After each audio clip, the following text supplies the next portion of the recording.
Estoy profundamente honrado y emocionado de presentarle, en calidad de decano del cuerpo diplomático, nuestros mejores deseos de buena salud y de una fructífera continuación de su misión apostólica. Me gustaría expresar la alegría de vivir juntos este habitual momento de encuentro que llena nuestros corazones de esperanza y muestra al mundo simbólicamente a los representantes de los estados reunidos en torno al Santo Padre. Santidad, aún conservamos en la memoria la magnífica visión de la apertura de la Puerta Santa en la Basílica de San Pedro el 24 de diciembre pasado, que inauguró el 27º Jubileo Ordinario, dedicado por usted con una visión profética de las necesidades de nuestro tiempo a la esperanza. El encuentro de hoy se enriquece con el espíritu de este jubileo. En estos días, en varias ocasiones he reflexionado sobre la extraordinaria fuerza religiosa y humana del mensaje que usted quiso enviar al mundo entero. Permítame, Santidad, un recuerdo personal. Cuando era niño escuchaba los relatos sobre el mito de la caja de Pandora con Elpis, la mítica personificación de la esperanza, último recurso de la humanidad, que daba valor a las personas para enfrentar los males que devastaban al mundo. Hoy usted, Santidad, no propone un mito consolador, sino que nos habla de una esperanza que no defrauda. Gracias a usted, Santo Padre, he meditado sobre el profundo y poderoso sentimiento que genera la esperanza en cada ser humano, capaz de generar esperanza, incluso cuando todo a nuestro alrededor parece falso, perdido o muerto. Me vinieron a la mente las imágenes de las devastaciones causadas por la guerra, por eventos climáticos extremos, por la soledad humana. ¡Qué tristeza! ¡Cuánta pena!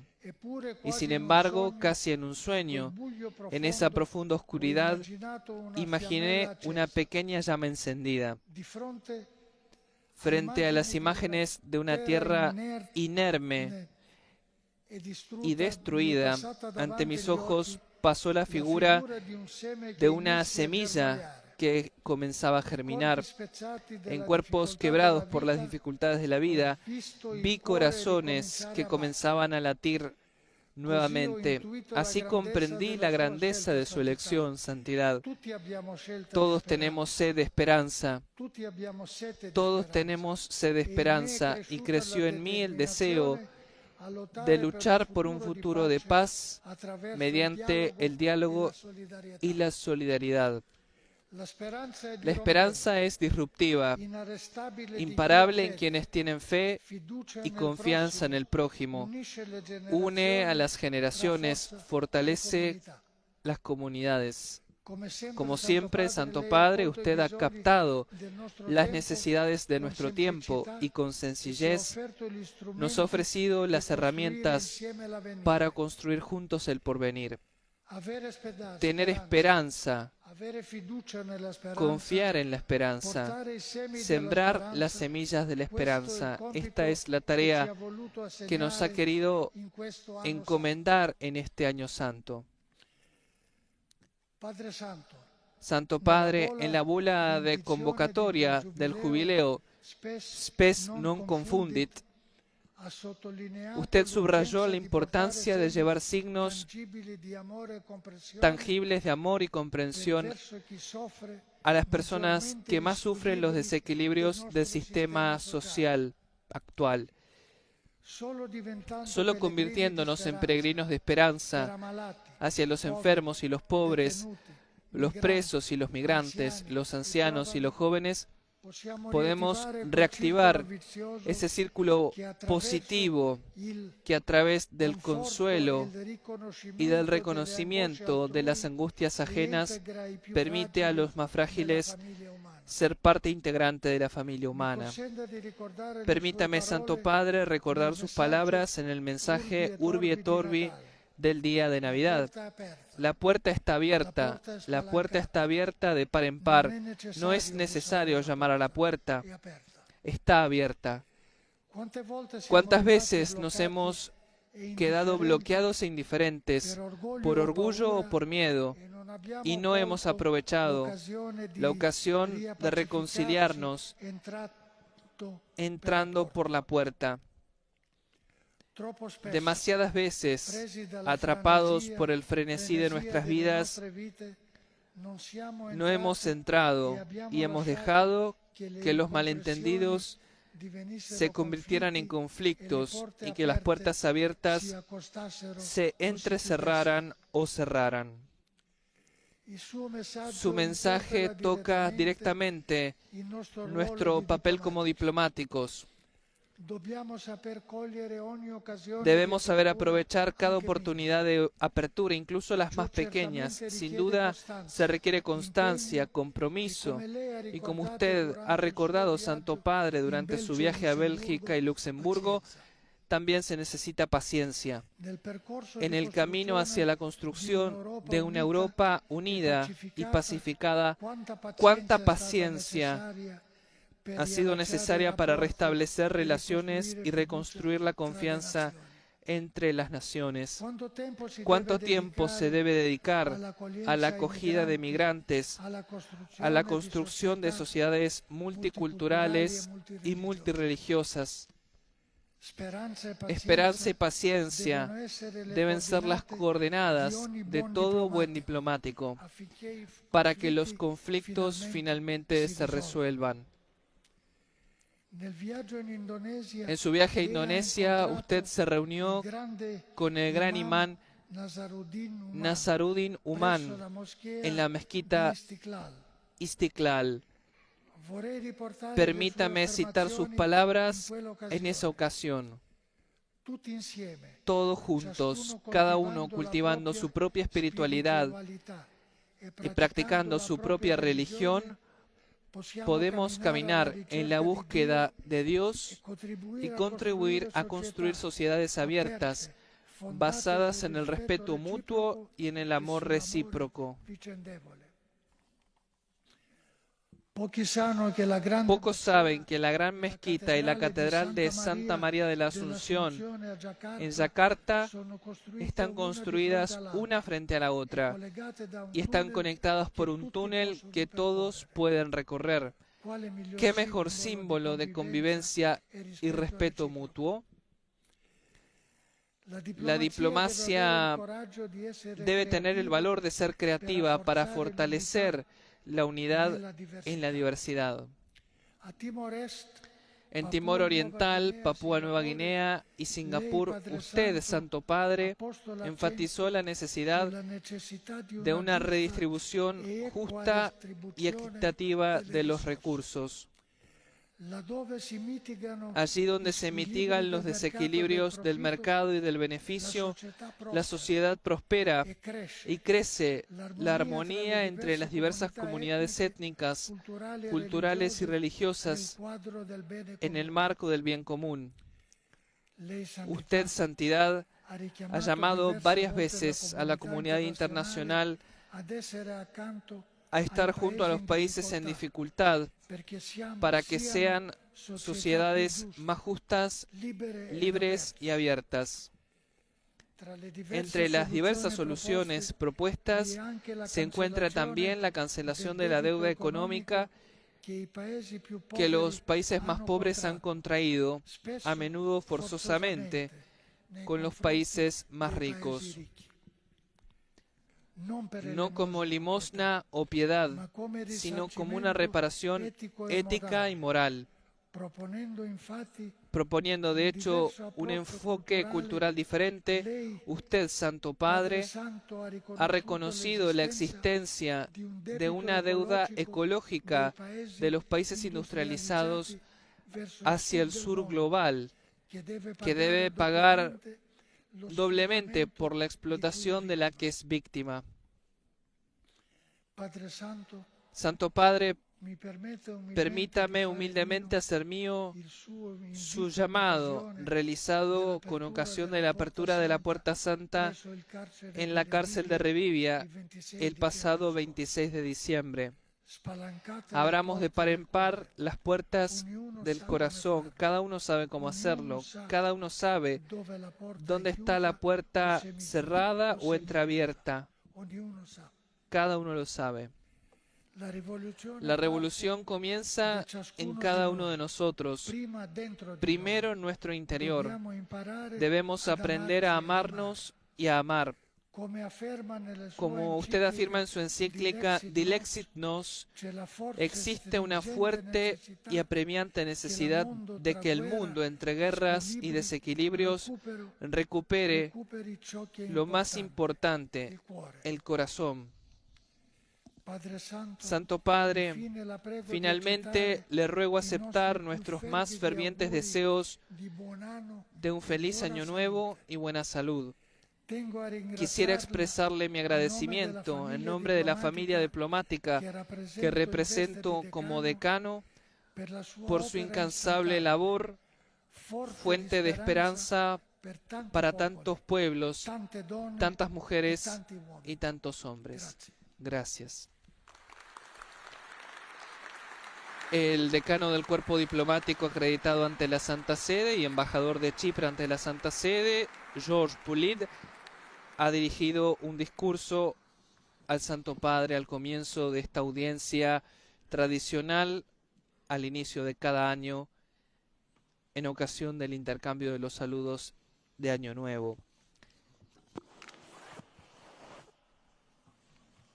Y a continuación escucharemos el discurso del Santo Padre a los miembros del Cuerpo Diplomático acreditado ante la Santa Sede, uno de los discursos más importantes que el pontífice pronuncia cada año.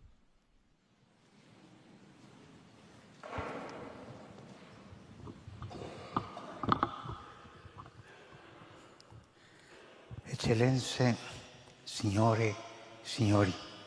Excelencias, señoras y señores, nos reunimos esta mañana para un momento de encuentro que, más allá de su carácter institucional, quiere ser sobre todo familiar.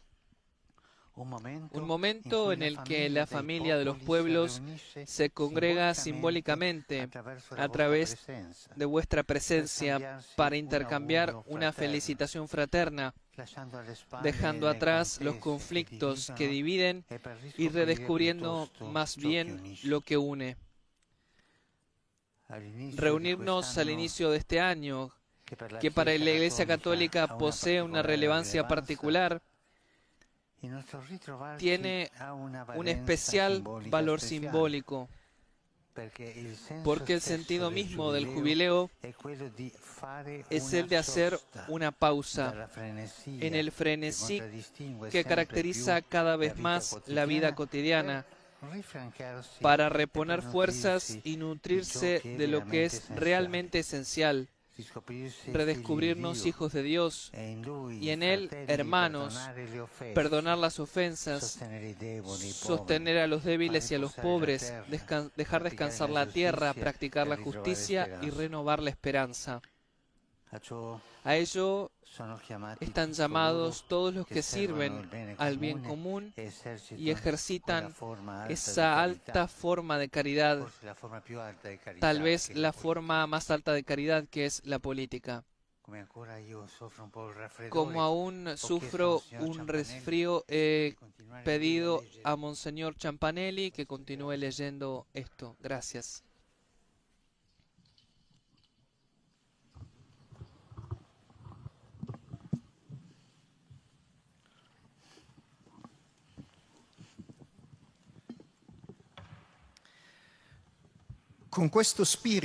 Con este espíritu los recibo, agradeciendo ante todo a su excelencia el embajador Georges Poulid, decano del Cuerpo Diplomático, por las palabras con las que se ha hecho intérprete de sus sentimientos comunes. A todos ustedes les doy una calurosa bienvenida, agradecido por el afecto y la estima que sus pueblos y sus gobiernos tienen por la sede apostólica y que ustedes representan.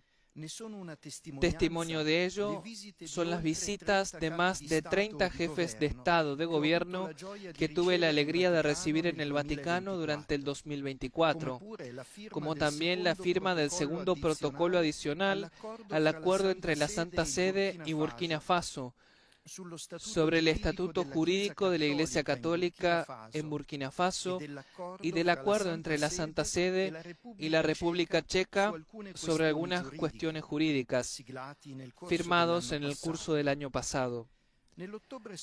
Además, el pasado mes de octubre se renovó por un cuatrienio el acuerdo provisional entre la Santa Sede y la República Popular China sobre el nombramiento de obispos, signo de la voluntad de proseguir un diálogo respetuoso y constructivo en vista del bien de la Iglesia Católica en ese país y de todo el pueblo chino. Por mi parte, he querido corresponder a ese afecto con los viajes apostólicos realizados recientemente, que me han llevado a visitar tierras lejanas como Indonesia, Papúa Nueva Guinea, Timor Oriental y Singapur, otras más cercanas como Bélgica y Luxemburgo, y por último, Córcega. Si bien se trata de realidades evidentemente muy diferentes entre ellas, cada viaje es para mí la ocasión de poder encontrarme y dialogar con pueblos, culturas y experiencias religiosas diferentes, y de llevar una palabra de ánimo y consuelo, especialmente a las personas más vulnerables. A esos viajes se suman las 3 visitas que hice en Italia, a Verona, Venecia y Trieste. Precisamente a las autoridades italianas, nacionales y locales, deseo expresar de manera especial, al comienzo de este año jubilar, mi gratitud por el esfuerzo que han realizado para preparar Roma al jubileo. El trabajo incesante de estos meses, que han supuesto no pocas molestias, es ahora recompensado con la mejora de algunos servicios y espacios públicos, de manera que todos, ciudadanos, peregrinos y turistas, puedan disfrutar aún más de las bellezas de la ciudad eterna. A los romanos, conocidos por su hospitalidad, dirijo un recuerdo particular, agradeciéndoles la paciencia que han tenido en los últimos meses y la que tendrán al acoger a los numerosos visitantes que vendrán. Asimismo, deseo dirigir un sentido agradecimiento a todas las fuerzas del orden, a la protección civil, a las autoridades sanitarias y a los voluntarios que se prodigan cotidianamente para garantizar la seguridad y un sereno desarrollo del jubileo. Queridos embajadores, en las palabras del profeta Isaías, que el Señor Jesús hace propias en la sinagoga de Nazaret, al comienzo de su vida pública, según el relato que nos ha transmitido el evangelista Lucas, encontramos compendiado no solo el misterio de la Navidad que acabamos de celebrar, sino también el del jubileo que estamos viviendo.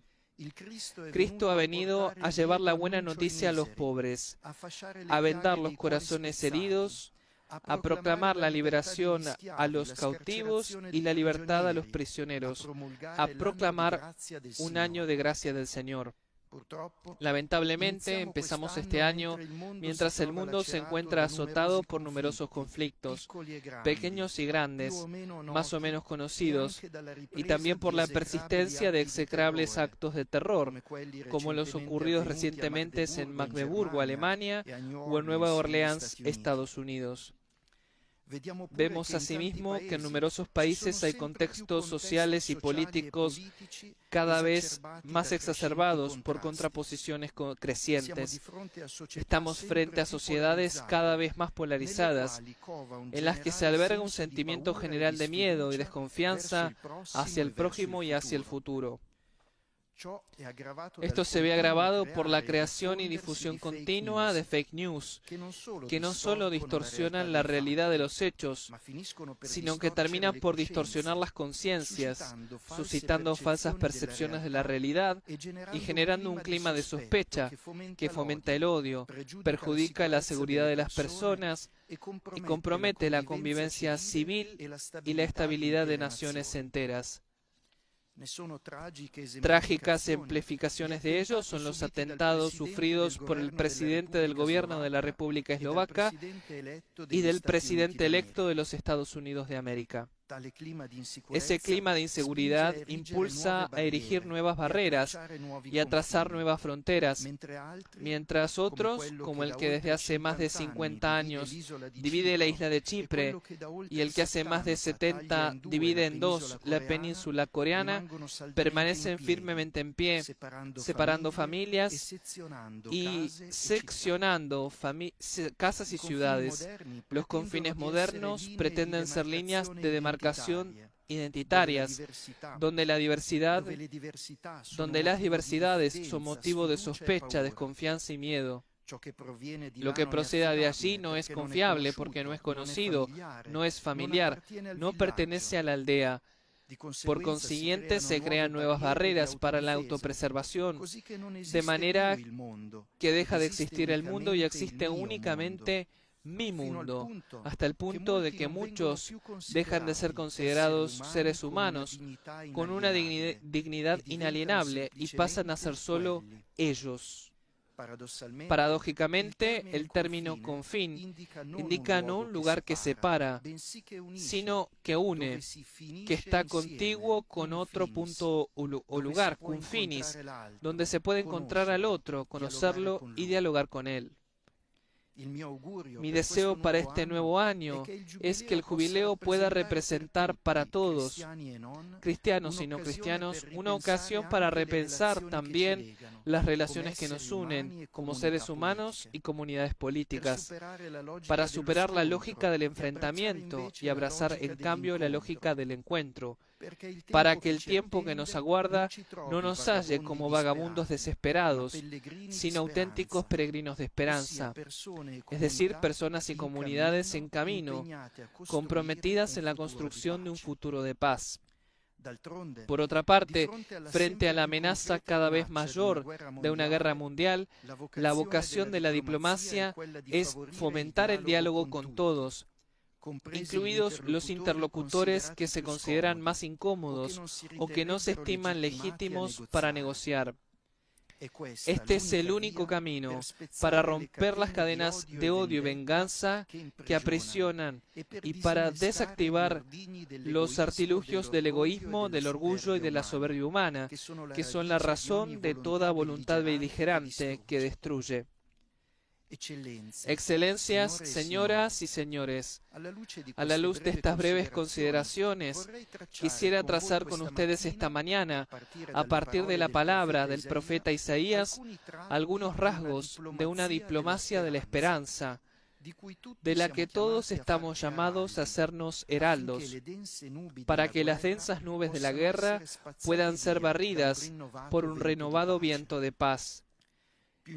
De manera más general, quisiera destacar algunas responsabilidades que todo líder político debería tener presente en el desempeño de las propias responsabilidades, que deberían orientarse a la edificación del bien común y al desarrollo integral de la persona.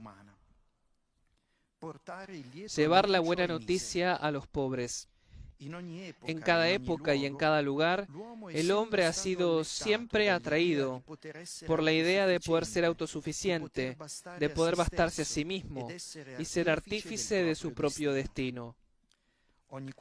Cada vez que se deja dominar por tal presunción, se ve obligado por acontecimientos y circunstancias exteriores a descubrir que es débil e impotente, pobre y necesitado, afligido por catástrofes espirituales y materiales. En otras palabras, descubre que es pobre y que necesita a alguien que lo rescate de su propia miseria.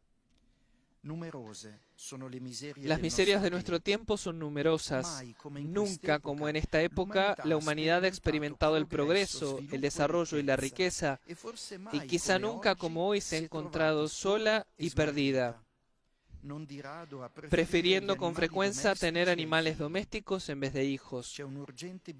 Es urgente una buena noticia, una noticia que en la perspectiva cristiana Dios nos ofrece en la noche de Navidad. No obstante, todos, incluso quienes no son cristianos, pueden hacerse portadores de un anuncio de esperanza y de verdad.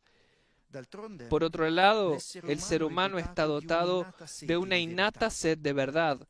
Esta búsqueda es una dimensión fundamental de la condición humana, en cuanto toda persona lleva dentro de sí una nostalgia de la verdad objetiva y un deseo inextinguible de conocimiento.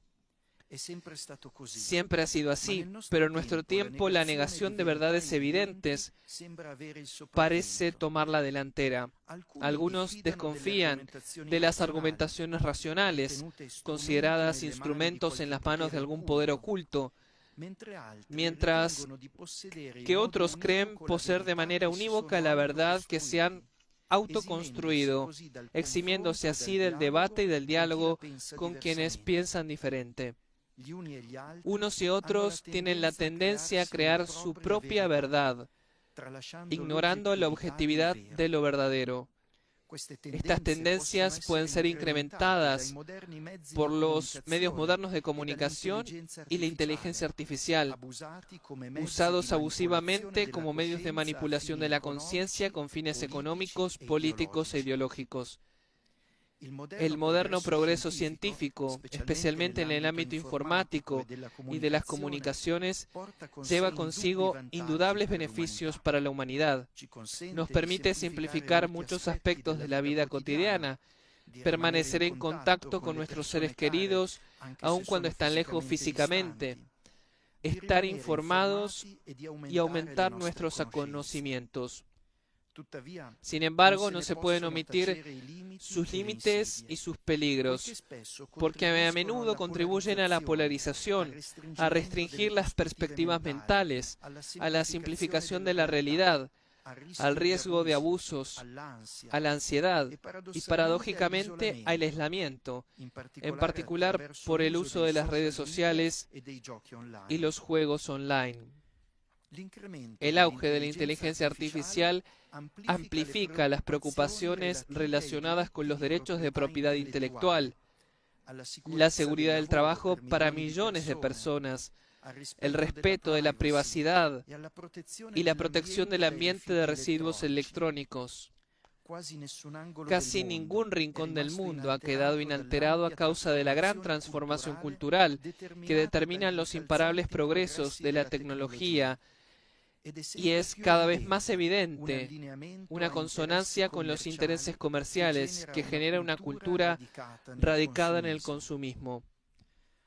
Este desequilibrio amenaza con trastocar el orden de los valores inherentes a la creación de relaciones, a la educación y a la transmisión de costumbres sociales, mientras los padres, los familiares más cercanos y los educadores deben ser los principales canales de transmisión de la cultura, en beneficio de los cuales los gobiernos deberían limitarse a un rol de apoyo a sus responsabilidades formativas.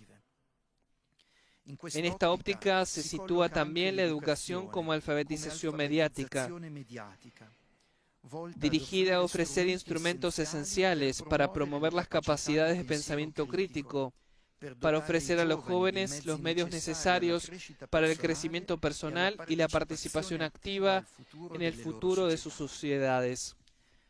Una diplomacia de la esperanza es, antes que nada, una diplomacia de la verdad. Allí donde falta el vínculo entre realidad, verdad y conocimiento, la humanidad deja de ser capaz de hablarse y de comprenderse, ya que le faltan los fundamentos de un lenguaje común, anclado en la realidad de las cosas y por tanto comprensible universalmente. El objetivo del lenguaje es la comunicación, que solo tiene éxito si las palabras son precisas y el significado de los términos es generalmente aceptado. El relato bíblico de la Torre de Babel muestra lo que sucede cuando uno habla solo con su lengua. Comunicación, diálogo y compromiso por el bien común requieren buena fe y la adhesión a un lenguaje común. Esto es particularmente importante en el ámbito diplomático, especialmente en los contextos multilaterales. El impacto y el éxito de cada palabra, de las declaraciones, resoluciones y en general de los textos negociados depende de esta condición. Es un dato de hecho que el multilateralismo es fuerte y eficaz solo cuando se concentra en las cuestiones tratadas y utiliza un lenguaje sencillo, claro y concordado.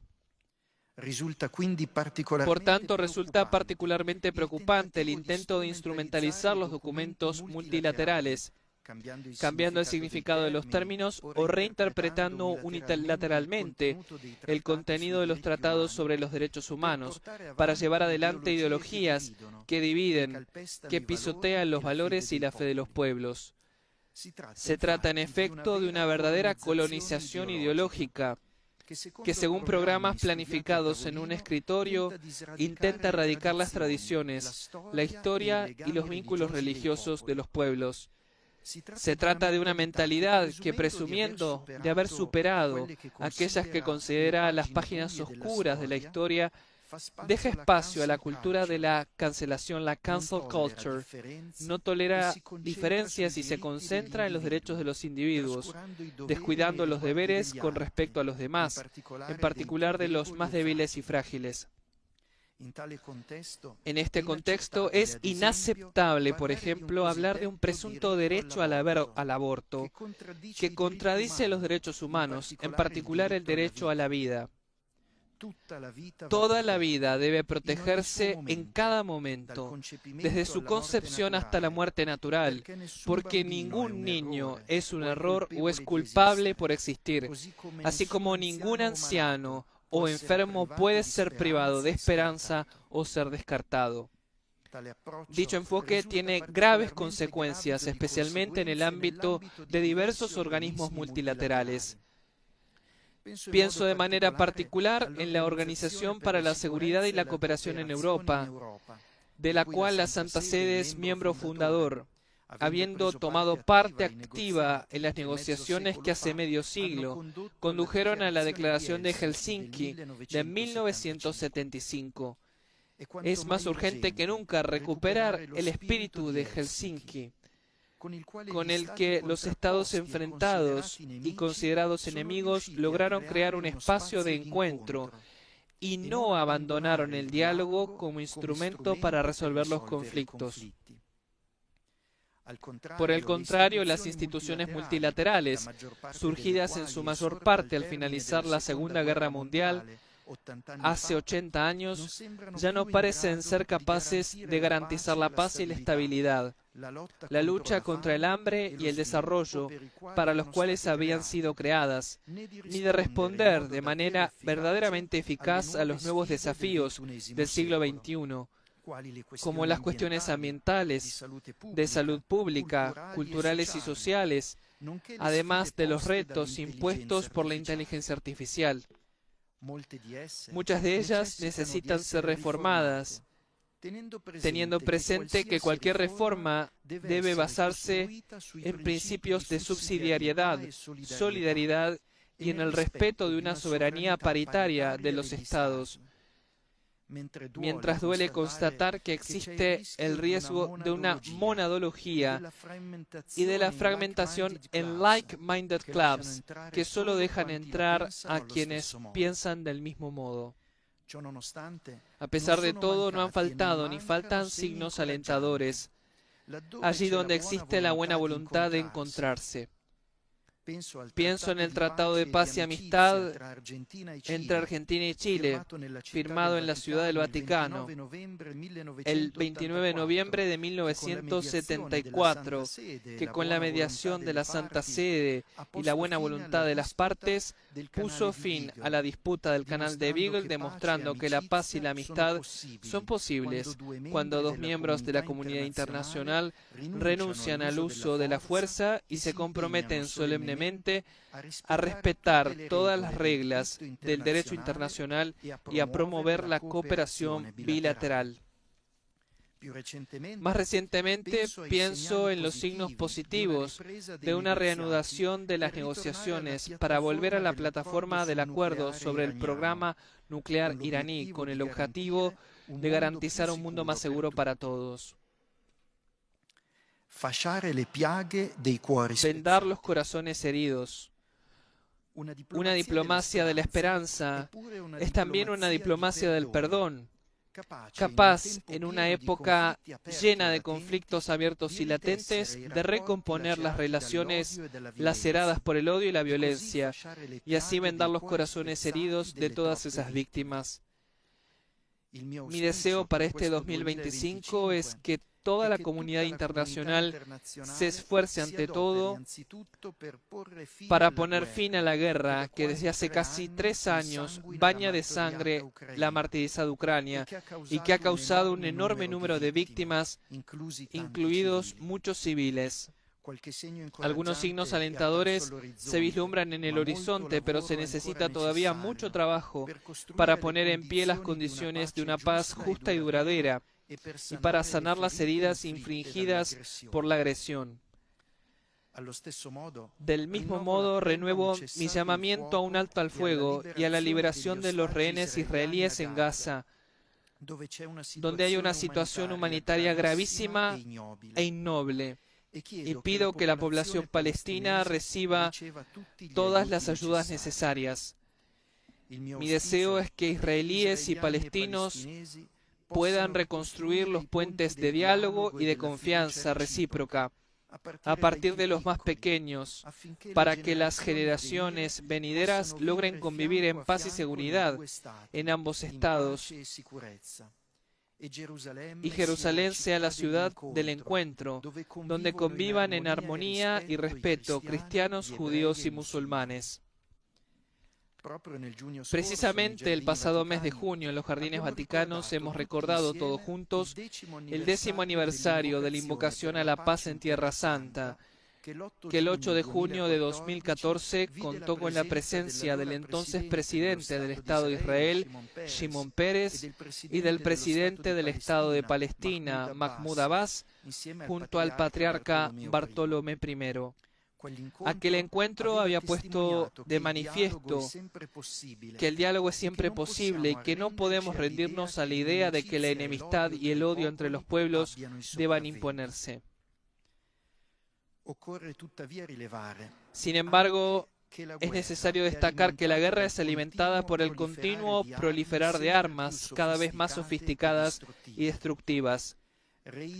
Reitero esta mañana el llamado a que con el dinero que se usa en armas y otros gastos militares constituyamos un fondo mundial para acabar de una vez con el hambre y para el desarrollo de los países más pobres, de tal modo que sus habitantes no acudan a soluciones violentas o engañosas, ni necesiten abandonar sus países para buscar una vida más digna. La guerra es siempre un fallimento. La guerra es siempre un fracaso, y el involucramiento de los civiles, sobre todo niños, así como la destrucción de las infraestructuras, no son solo una derrota, sino equivale a dejar que entre los dos contendientes el único que logra vencerse al mal. No podemos aceptar de ningún modo que se bombardeen poblaciones civiles o se ataquen infraestructuras vitales para la subsistencia. No podemos aceptar el ver morir de frío a los niños porque se han destruido hospitales y se han dañado la red energética de un país. Toda la comunidad internacional está aparentemente de acuerdo con el respeto al derecho humanitario internacional. Sin embargo, el hecho de que éste no se implemente plena y concretamente nos cuestiona. Si nos olvidamos de lo que está al origen, es decir, los fundamentos de nuestra misma existencia, de la sacralidad de la vida, de los principios que mueven al mundo, ¿cómo podemos pensar que este derecho sea eficaz? Es necesario un redescubrimiento de estos valores y que a su vez se encarnen en preceptos de la conciencia pública, de modo que sea el principio de humanidad el que rija nuestro obrar. Por lo tanto, hago votos para que este año jubilar sea un tiempo propicio en el que la comunidad internacional se esfuerce para que los derechos inviolables del hombre no sean sacrificados ante las exigencias militares. Teniendo en cuenta estas premisas, pido que se continúe trabajando para que el incumplimiento del derecho humanitario internacional ya no sea una opción. Se necesitan ulteriores esfuerzos para que se haga efectivo lo que se discutió durante la 34ª Conferencia Internacional de la Cruz Roja y de la Media Luna Roja que tuvo lugar el pasado mes de octubre en Ginebra. Se ha celebrado hace poco el 75º aniversario de las Convenciones de Ginebra y sigue siendo indispensable que las normas y los principios sobre los que se fundan sean observados en los excesivos escenarios bélicos que siguen abiertos. Entre estos escenarios pienso en los distintos conflictos que persisten en el continente africano, en modo particular en Sudán, en el Sahel, en el Cuerno de África, en Mozambique, donde hay una gran crisis política en curso, y en las regiones orientales de la República Democrática del Congo, donde la población se ve afectada por graves deficiencias sanitarias y humanitarias, agravadas a veces por la plaga del terrorismo, que provocan pérdidas de vidas humanas y el desplazamiento de millones de personas.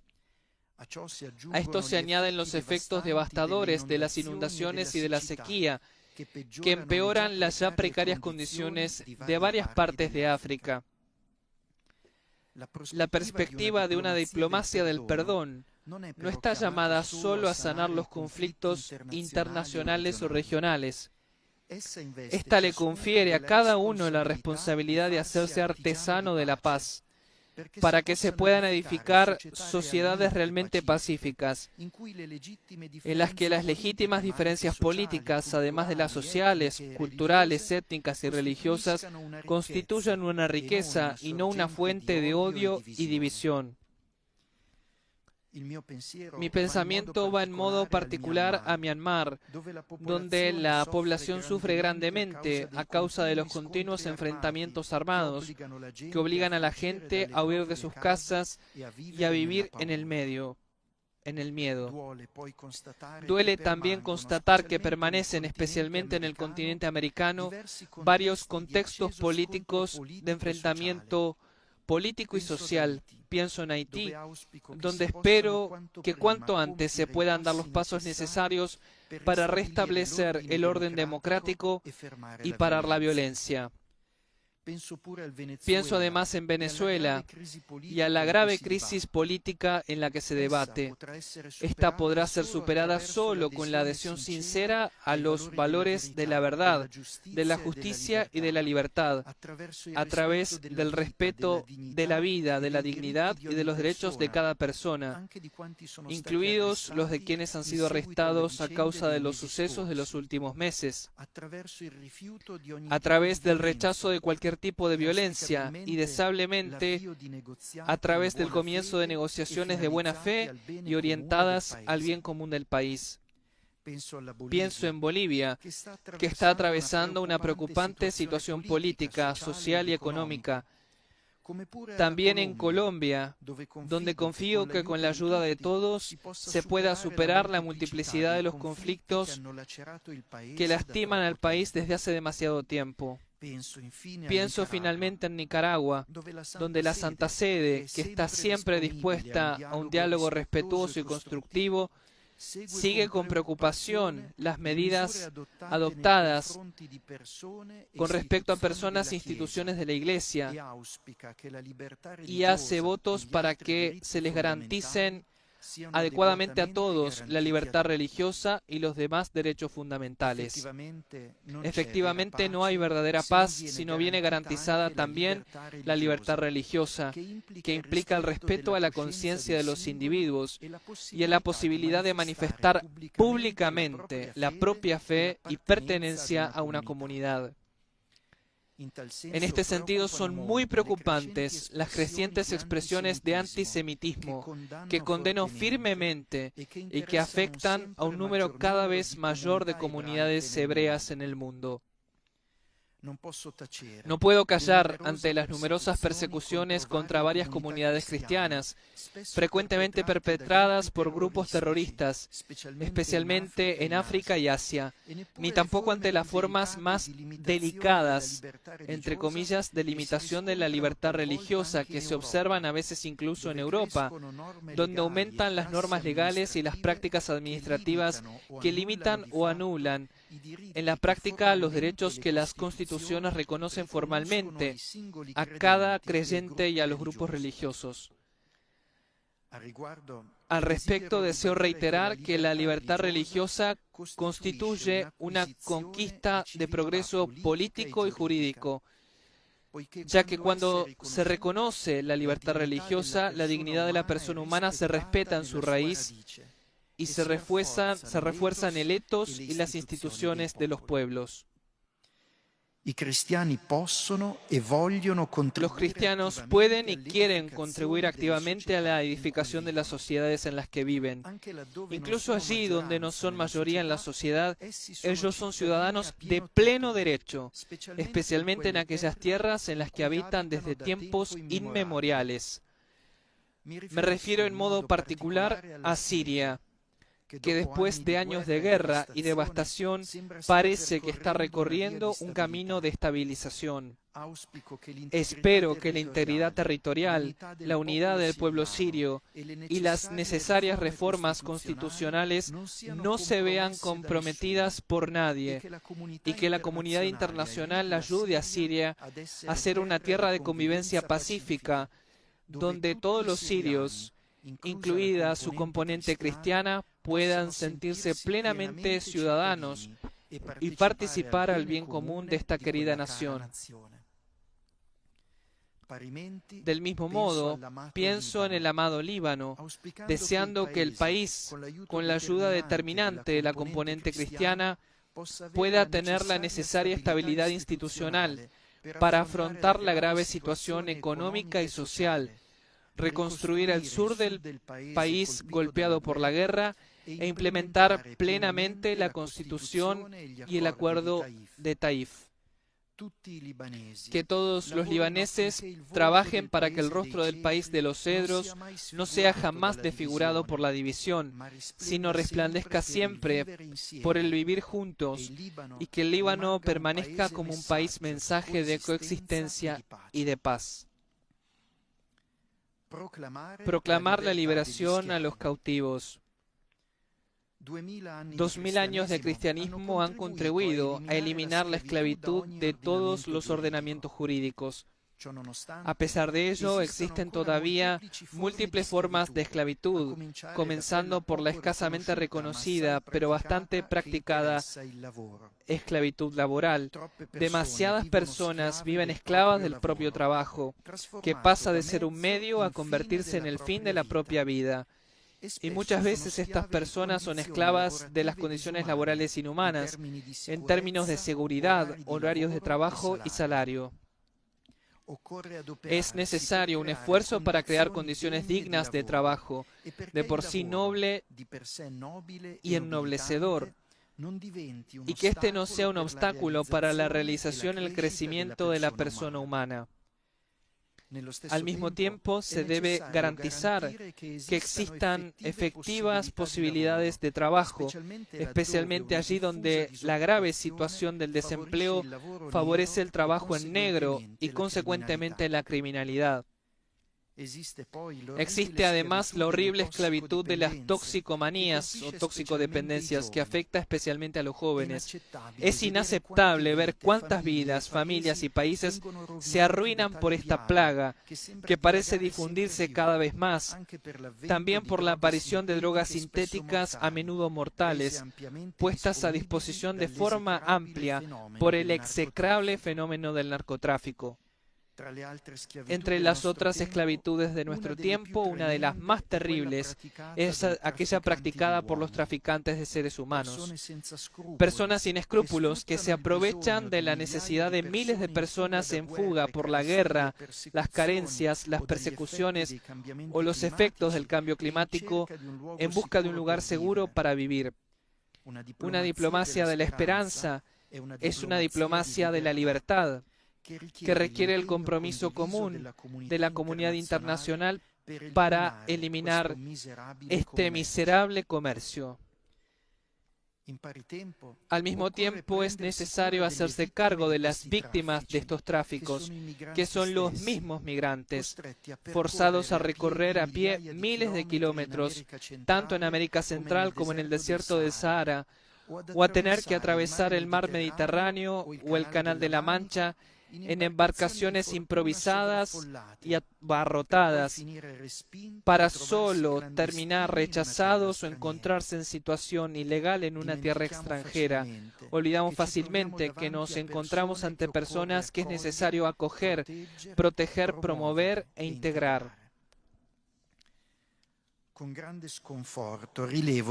Con gran consternación percibo que las migraciones están todavía cubiertas por una nube oscura de desconfianza en vez de ser consideradas una fuente de crecimiento. Se considera a las personas en movimiento, en movilidad, solo como un problema que se debe gestionar. Estas personas no pueden ser asimiladas a objetos que se deben colocar, sino que tienen dignidad y recursos por ofrecer a los demás. Tienen sus propias historias, necesidades, miedos, aspiraciones, sueños, capacidades, talentos. Solo desde esta perspectiva se podrá avanzar en la lucha contra un fenómeno que exige un aporte conjunto por parte de todos los países, incluso a través de la creación de vías regulares seguras. Sigue siendo crucial afrontar las causas profundas del desplazamiento, para que dejar la propia casa y buscar otra sea una elección y no una necesidad de supervivencia. En esa perspectiva me parece fundamental un compromiso común para invertir en el ámbito de la cooperación al desarrollo, de manera que se contribuya a erradicar algunas de las causas que inducen a las personas a emigrar. Proclamar la libertad a los prisioneros. La diplomacia de la esperanza es, en fin, una diplomacia de justicia, sin la cual no puede haber paz. El año jubilar es un tiempo favorable para practicar la justicia, para condonar las deudas y conmutar las penas de los prisioneros. Pero no hay ninguna deuda que pueda permitirle a nadie, incluido el Estado, exigir la vida de otro. A este respecto, reitero mi llamamiento para que la pena de muerte sea eliminada en todas las naciones, porque ésta no encuentra hoy justificación alguna entre los instrumentos aptos para reparar la justicia. Por otra parte, no podemos olvidar que en cierto sentido todos somos prisioneros, porque todos somos deudores. Lo somos hacia Dios, hacia los demás y también hacia nuestra amada tierra, de la que obtenemos el alimento cotidiano.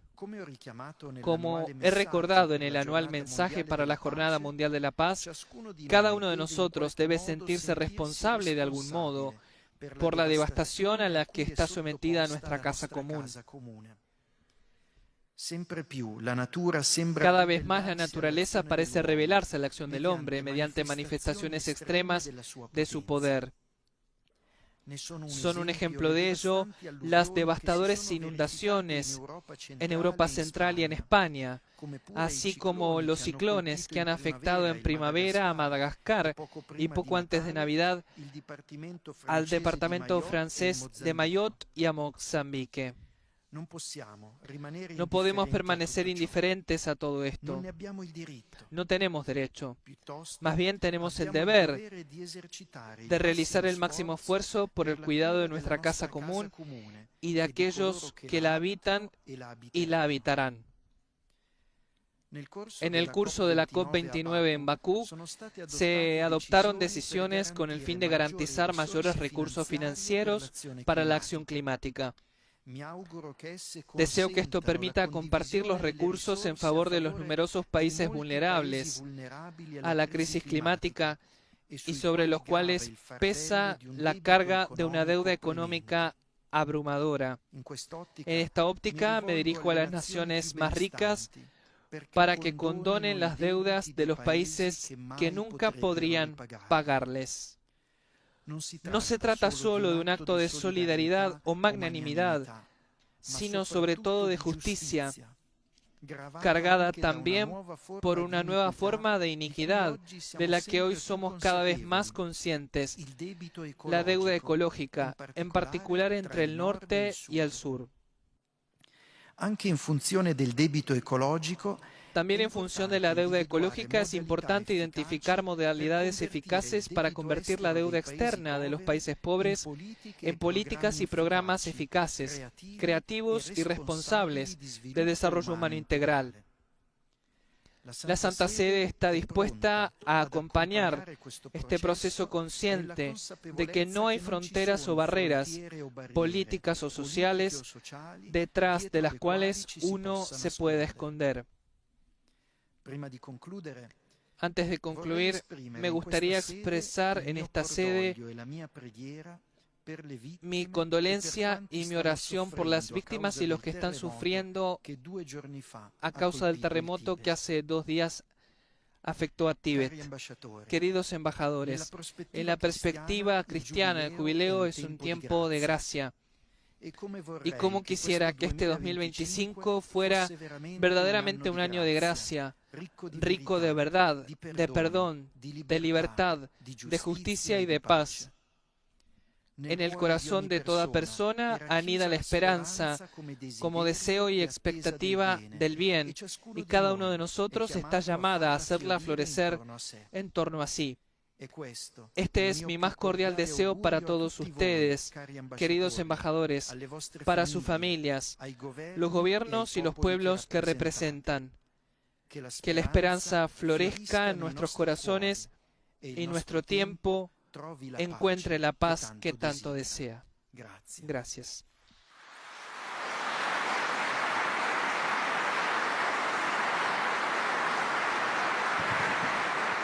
El discurso del Santo Padre a los miembros del cuerpo diplomático acreditado ante la Santa Sede en ocasión de la audiencia para intercambiar los saludos de Año Nuevo ha sido leído por Monseñor Filippo Ciampanelli de la Secretaría de Estado, también subsecretario del Dicasterio para las Iglesias Orientales, quien ha leído los discursos del Papa en otras ocasiones que él se ha encontrado resfriado.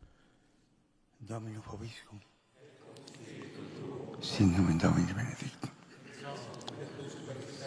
Et in nostro in nomine Domini.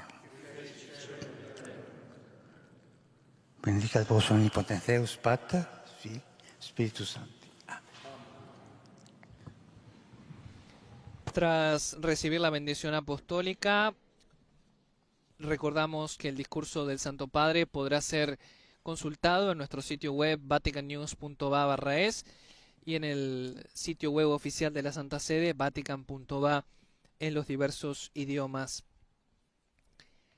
También les hacemos presente que en estos momentos se está anunciando la invitación a los distintos embajadores de acercarse al Santo Padre para saludarse siguiendo las indicaciones recibidas. Y luego los embajadores sin sus consortes están invitados a dirigirse hacia la Capilla Sixtina para tomarse la foto de grupo. The heads of mission, accompanied by their respective spouses, are kindly invited to proceed to the meeting with the Holy Father and the superiors of the Secretary of State for a personal greeting, following the directions provided by our... Mientras se están reiterando las indicaciones en inglés y en otros idiomas, les hacemos presente que son 184 los estados que mantienen actualmente relaciones diplomáticas plenas con la Santa Sede. A ellos hay que añadir la Unión Europea y la Soberana Orden Militar de Malta. Las misiones diplomáticas acreditadas ante la Santa Sede con sede en Roma son 90, entre ellas las de la Unión Europea y la Soberana Orden Militar de Malta. También tienen sede aquí en Roma las oficinas acreditadas ante la Santa Sede de la Liga de Estados Árabes, la Organización Internacional para las Migraciones y el Alto Comisionado de las Naciones Unidas para los Refugiados. Una nota informativa que publica hoy la Oficina de Prensa del Vaticano recuerda que el 11 de octubre se firmó el segundo protocolo adicional al acuerdo entre la Santa Sede y Burkina Faso sobre el estatuto jurídico de la Iglesia Católica en Burkina Faso. El 22 de octubre, además, la Santa Sede y la República Popular China acordaron prorrogar por otros 4 años la validez del acuerdo provisional sobre el nombramiento de obispos, celebrado el 22 de septiembre de 2018 y renovado el 22 de octubre de 2020 y el 22 de octubre de 2022. Por último, el 24 de octubre se firmó el acuerdo entre la Santa Sede y la República Checa sobre algunas cuestiones jurídicas. Estos puntos también han sido, algunos de ellos, retomados por el Santo Padre en su discurso a los miembros del cuerpo diplomático acreditado ante la Santa Sede en ocasión de los saludos de Año Nuevo. Una audiencia tradicional que tiene lugar en el Aula de las Bendiciones de la Ciudad del Vaticano. Y de esta manera nosotros vamos llegando al final de la transmisión extraordinaria de la audiencia que el Santo Padre, como decíamos, ha concedido a los miembros del cuerpo diplomático acreditado ante la Santa Sede con ocasión del intercambio de los saludos de Año Nuevo. Del discurso del pontífice resaltamos el llamamiento que ha dirigido a todos los diplomáticos a ser artesanos de la paz y también ha resaltado el contexto especial en el que nos encontramos del jubileo, esperando que sea un tiempo en el que la humanidad pueda poner fin a los numerosos conflictos en curso.